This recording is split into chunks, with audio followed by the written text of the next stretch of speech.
지난 주일 정말 오랜만에 전국 마라톤 대회가 이 잠실 지역에서 열렸습니다.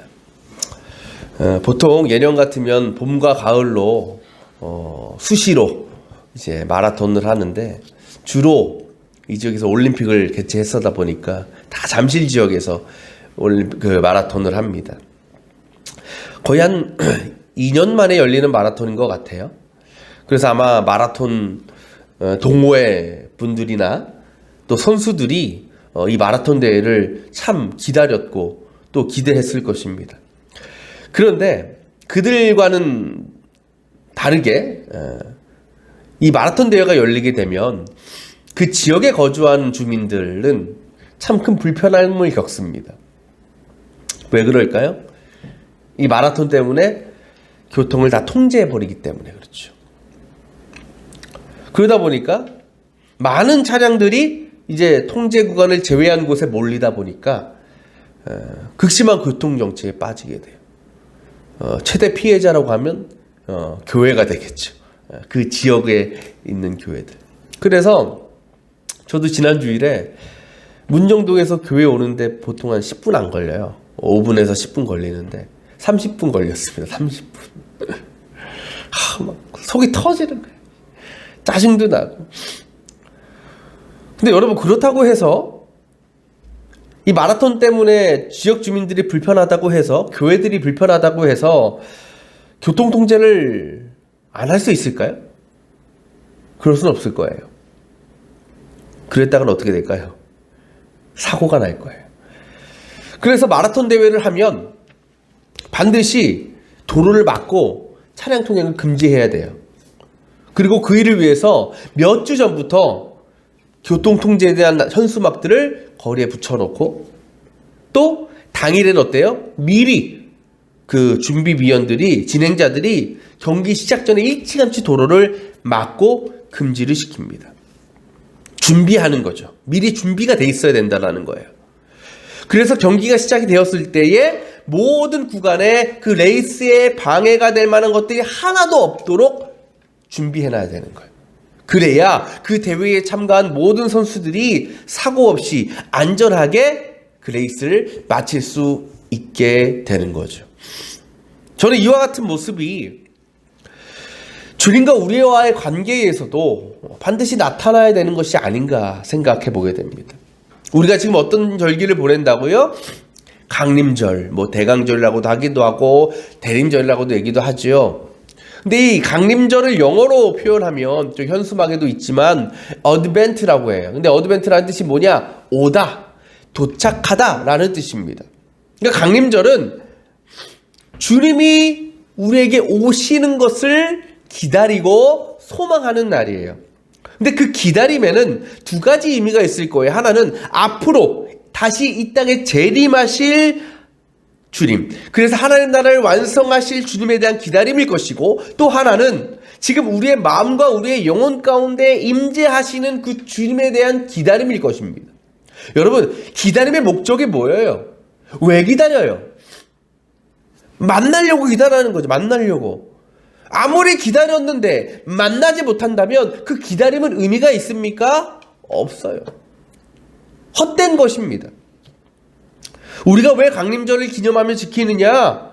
결국 이 땅에 다시 오실 주님, 그리고 지금도 우리를 찾아오시는 주님을 만나기 위해서, 또 그때를 기대하고 소망하는 시간을 갖기 위해서 우리가 강림절을 보내는 거예요.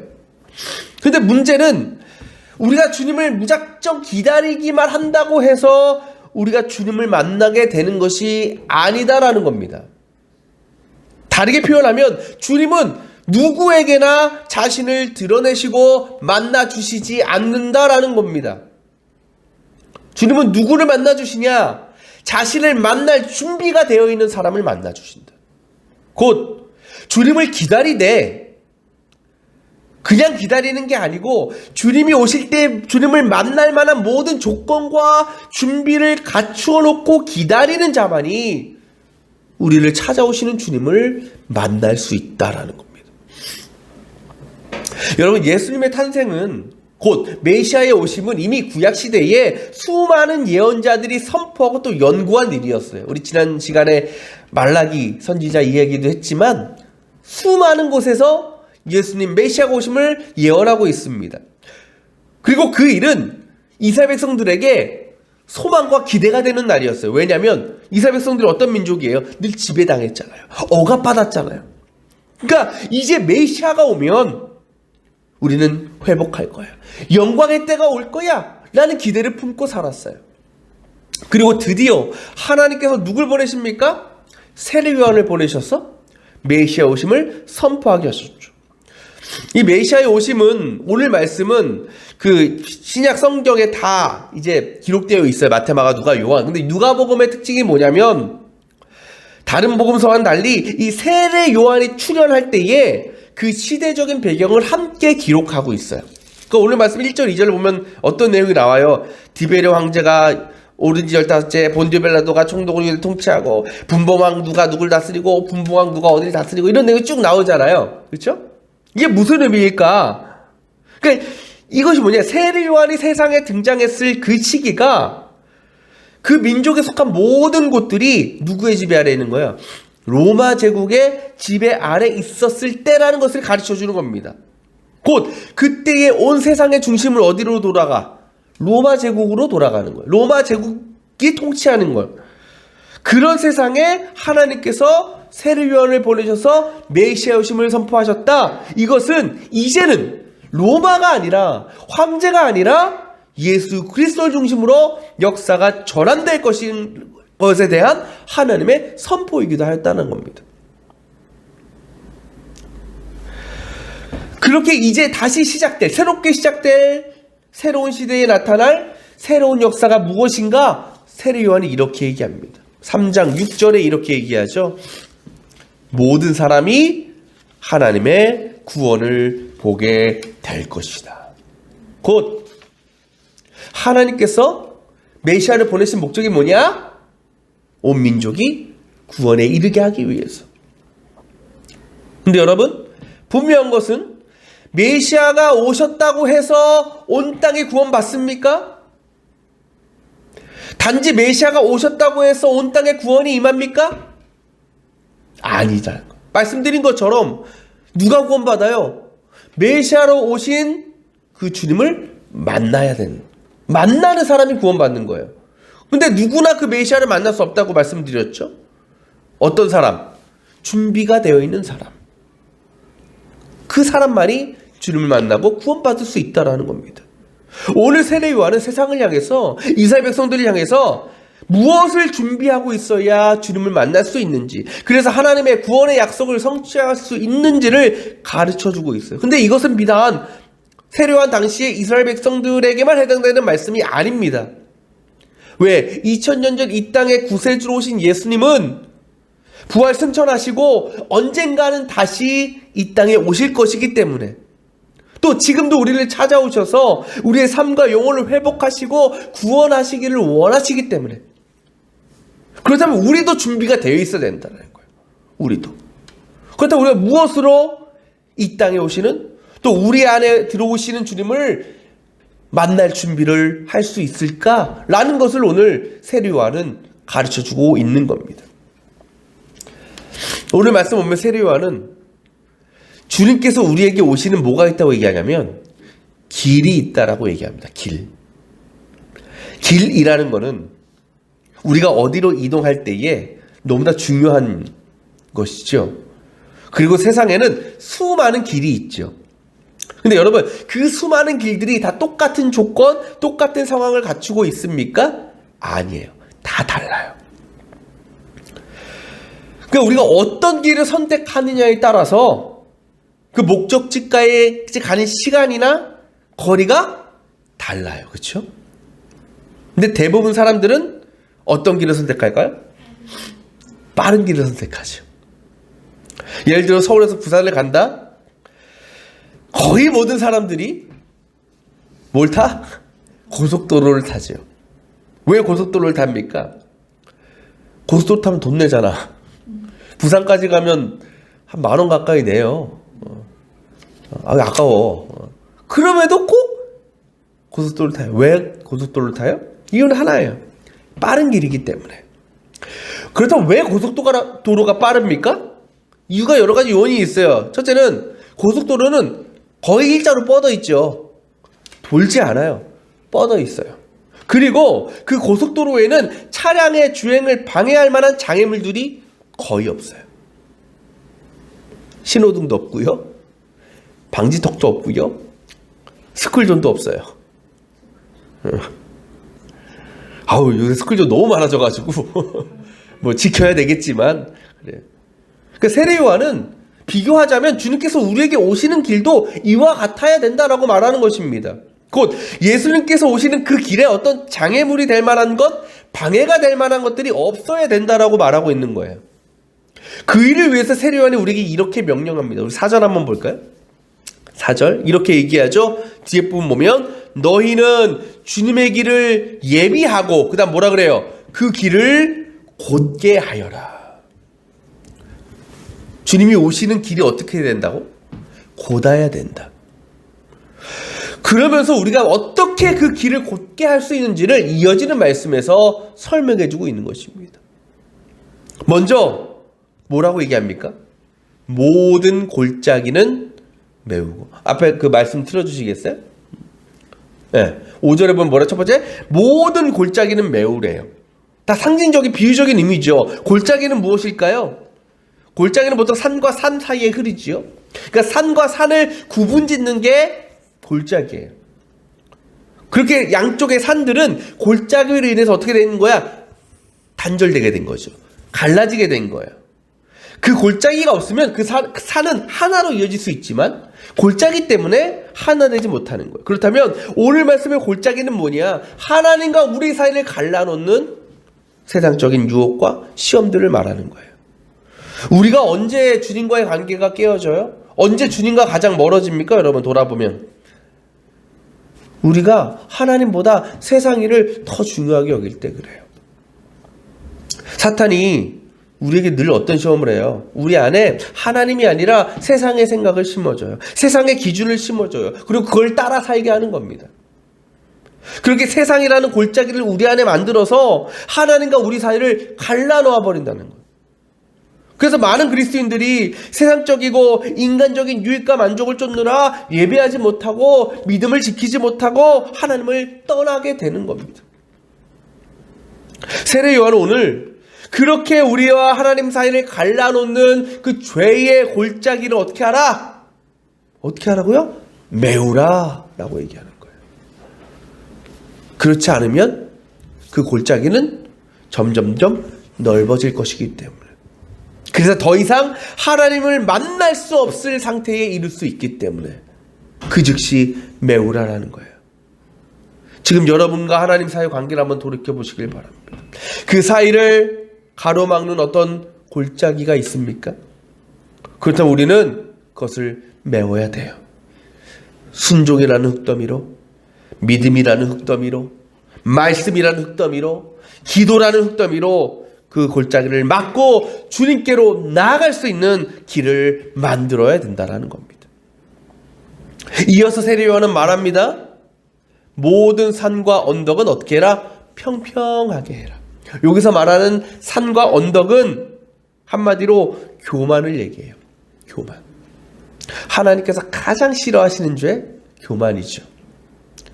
성경에서의 교만은 뭡니까? 하나님보다 나를 더 위에 두는 거예요. 높이 두는 겁니다. 이 교만만큼 우리의 믿음을 가로막는 큰 죄도 없어요. 사실 모든 죄가 어디로부터 시작됩니까? 이 교만으로 시작되는 거죠. 하나님보다 내 뜻과 생각을 더 앞세우고 그것이 더 믿을만하다고 더 옳은 것이라고 생각하는 그 순간 우리는 불순종의 삶으로 나아갈 수밖에 없는 거예요. 근데 문제는 우리 스스로 내가 교만에 빠져 있는지 잘 깨닫지 못한다라는 겁니다. 때문에 우리가 이 교만함에 관심을 갖지 못하도록 주의를 기울이지 못하면 우리는 나도 모르는 사이에 교만의 늪에 완전히 빠져서 헤어나오지 못한 상태에 이르게 될 수 있다는 겁니다. 그래서 우리는 늘 날 돌아봐야 돼요. 내가 내 안에 주님이 나에게 오시는 길을 막고 있는 교만이라는 벽이 쳐져 있지 않은가. 그 벽을 허물고 이제는 겸손함으로 우리의 마음을 낮추고 어떻게 만들어요? 평평하게 만들어야 된다라는 겁니다. 마지막으로 이렇게 얘기합니다. 굽은 것은 곧게 하고 험한 길은 평탄하게 해라. 여기서 굽은 것이라는 것은 비뚤어진 마음, 험한 길이라는 것은 거친 마음을 의미합니다. 여러분, 길이 가끔 보면 막 삐뚤어지고 파여 있고 뭐 거칠 이런 길들이 있잖아요. 언제 그렇게 길이 될까요? 어떻게 길이 그렇게 변하게 될까요? 외부에서 충격이 가해지면 그렇게 되죠.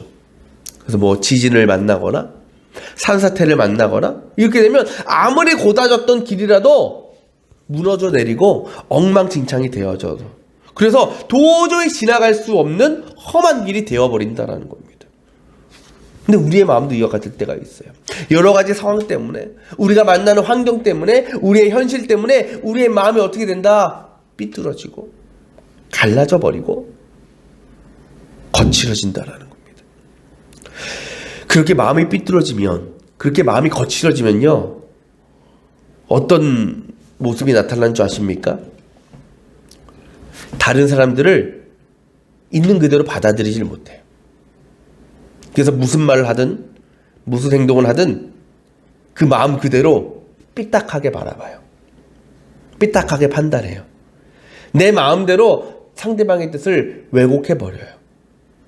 여러분 주변에 그런 사람이 있다면 관계 맺고 싶겠어요? 친해지고 싶겠어요?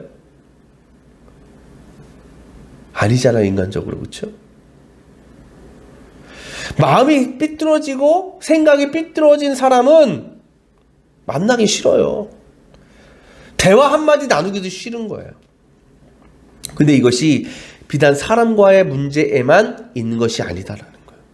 우리가 하나님과의 관계에서도 그런 우리의 마음이 큰 문제와 어려움을 가져다 준다라는 겁니다. 왜? 우리의 마음이 상해 있으면, 우리의 마음이 거칠어져 있으면, 우리의 마음이 갈라져 있으면 우리는 하나님의 말씀을, 하나님의 사랑을 온전히 받아들이지 못하기 때문에 그래요. 세상에서 가장 무서운 병이 뭐예요? 중2병, 그죠? 사춘기, 그죠? 질풍노도의 시기. 여러분, 그 중2병 걸린 불쌍한 영혼들이 왜 그렇게 엄마 말을 안 듣고 반항하고 그래요? 그 마음의 문제 아니겠어요? 마음이 삐딱해진 거예요. 마음이 삐뚤어진 거예요. 마음이 거칠어진 거예요. 그래서 부모님이 뭐라 말만 해도 나를 위해서 사랑으로 하는 행위나 말들도 무조건 거부하고 보는 거예요. 내치는 거예요. 받아들이지 못하는 거예요. 그러면 당연히 부모와 좋은 관계를 맺을 수가 없죠. 사랑의 관계를 유지할 수가 없는 거예요. 우리도 마찬가지. 아무리 주님께서 우리를 찾아오셔요, 우리의 마음문을 두드리셔요, 내가 널 만나고 싶다, 내가 네 안에 들어가고 싶다. 근데 우리의 마음이 삐뚤어져 있으면, 우리의 마음이 갈라져 있고 거칠어져 있으면 그 주님의 음성을, 그 우리를 부르시는 소리를 들을 수가 없어요. 아니, 정확히 얘기하면 들으려고 안 하는 거죠. 사춘기에 빠진 아이들이 못 듣는 거예요? 안 듣는 거잖아. 그죠? 안 듣는 거. 우리도 그래요. 그러다 보면 우리는 어느 순간 주님의 부르심을 완전히 잊어버리고, 그래서 응답하지 못하고 주님을 만날 수가 없는 거예요. 때문에 우리가 다시 오실 주님을 기쁨으로 만나려면 뭐 해야자?